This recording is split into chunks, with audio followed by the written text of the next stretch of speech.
হাওরে সোনার ফসল রক্ষায় শাল্লায় বাঁধ নির্মাণ শুরু ডিসেম্বরেই। প্রি-ওয়ার্ক সার্ভে কাজ প্রায় শেষ।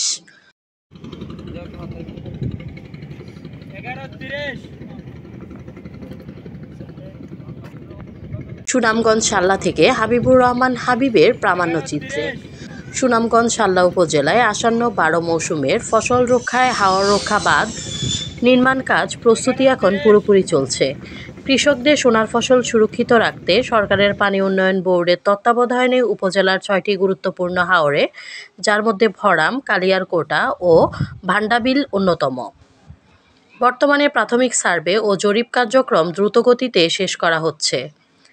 পাউবোর শাল্লা শাখার উপসহকারী প্রকৌশলী ওবায়দুল হক নিশ্চিত করেছেন যে গত সপ্তাহে থেকে শুরু হওয়া এই সার্ভের কাজের মধ্যে ভরাম হাওরের প্রায় 80 ভাগই এর মধ্যে সম্পন্ন হয়েছে। নির্মাণ কাজের গতি আনা এবং সার্বক্ষণিক তদারকি নিশ্চিত করতে অন্য জেলা থেকেও বিভিন্ন সার্ভে টিম আনা হয়েছে, যারা পোস্ট ওয়ার্ক পর্যন্ত তদারকিতে থাকবেন।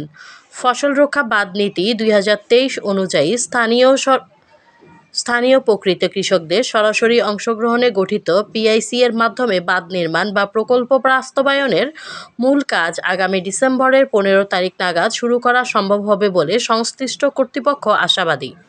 উল্লেখ্য, গত অর্থ বছরে শাল্লায় বাঁধ নির্মাণে প্রায় 25 কোটি টাকা ব্যয় হলেও এর সুফল হাওরগুলো থেকে প্রায় 400 কোটি টাকার বিপুল পরিমাণ ধান উৎপাদিত হয়েছিল।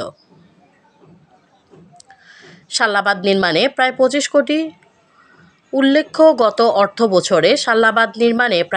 কোটি টাকা অর্থ ব্যয় হলেও এর সুফলে হাওরগুলো থেকে প্রায় 400 কোটি টাকার বিপুল পরিমাণ ধান উৎপাদিত হয়েছিল।